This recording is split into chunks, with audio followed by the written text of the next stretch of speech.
राजकारणामध्ये कार्यकर्त्यांसाठी नेता महत्त्वाचा, कार्यकर्त्याचा नेता झाला तर त्या नेत्यासाठी सुद्धा त्याचा नेता महत्त्वाचा। पण हे महत्त्व दाखवणार कसं, तर ते निष्ठेतून दाखवावं लागतं आणि म्हणून नेत्यांमध्ये स्पर्धा लागते ती निष्ठा प्रदर्शनाची। अशी स्पर्धा भाजप नेत्यांमध्ये दिसतीये ती देवेंद्र फडणवीसांसाठी। बघूया हा रिपोर्ट हलक्यात घ्या।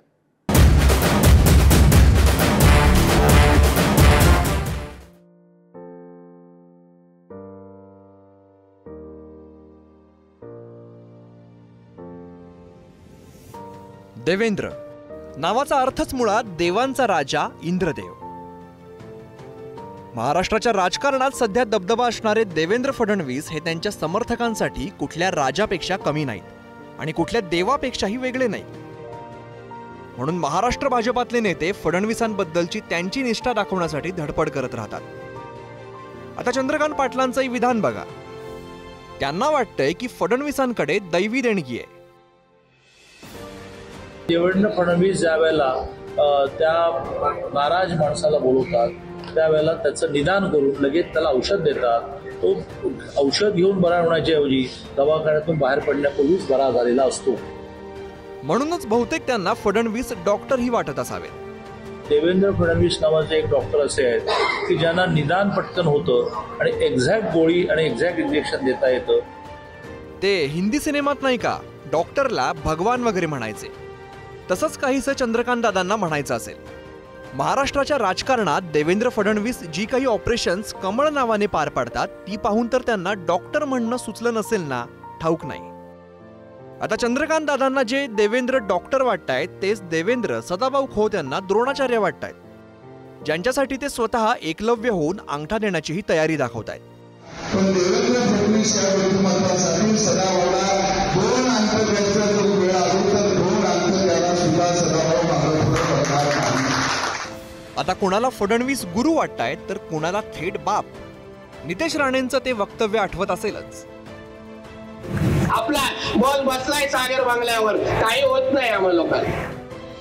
आता फडणवीसांसाठी नेते मंडळी कुठल्या थराचं प्रेम व्यक्त करतायत बघा। सैफने करीनासाठी, दीपिकाने रणबीरसाठी, प्रियंकाने निक जोनससाठी काढलेल्या टॅटूची चर्चा जशी बॉलिवूडमध्ये रंगली तशीच चर्चा नरेंद्र पाटलांनी देवेंद्र फडणवीसांसाठी काढलेल्या टॅटूचीही रंगली होती। जेव्हा नरेंद्र पाटलांनी आपल्या हातावरचा देवेंद्र यांच्या नावाचा टॅटू माध्यमांमध्ये दाखवला होता तेव्हा नरेंद्र पाटलांनी म्हटलं ते फार महत्त्वाचं होतं। खरं तर हृदयावरच टॅटू काढायचा होता असं पाटील म्हणाले होते। आता काहींनाही अतिशयोक्ती वगैरे वाटेल, पण आहे हे असं आहे, राजकारणात जे तुमच्या डोक्यात आहे तेच तुमच्या हृदयावर असावं लागतं, जे हृदयात आहे तेच डोक्यात असावं याची काही गरज नाही। आता 2019 मध्ये जे मोदी बोलले होते पण ते ज्यानंतर घडलं नाही तेच भाजपाचे महाराष्ट्र प्रभारी पुन्हा बोलतायत। दिल्ली में आपने नरेंद्र को फिर से बिठा दिया, अब महाराष्ट्र में देवेंद्र को भी उसी ताकत से दोबारा बिठाए। और आप ये भी मान लीजिए देवेंद्र और नरेंद्र जब साथ खड़े होते हैं तो 1+1 2 नहीं होता है।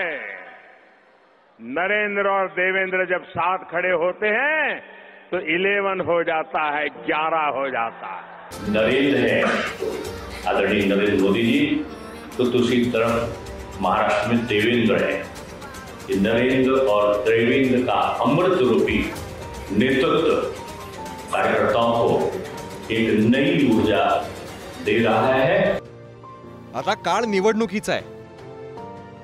निष्ठेचं प्रदर्शन करण्यासाठी यापेक्षा अमृतकाळ कोणता असणार। त्यातून देवेंद्र फडणवीसांवरती पडत असलेला हा कौतुकाचा पाऊस, ज्यात भिजलं तर अहंकाराची सर्दी होण्याचा धोका आहे आणि हा पाऊस नाही पडला तर राजकीय समर्थकांच्या दुष्काळाची भीती। त्यामुळे इथेही पावसाचं प्रमाण महत्त्वाचं आहे। गुरुप्रसाद जाधव सह ब्युरो रिपोर्ट, पुढारी न्यूज।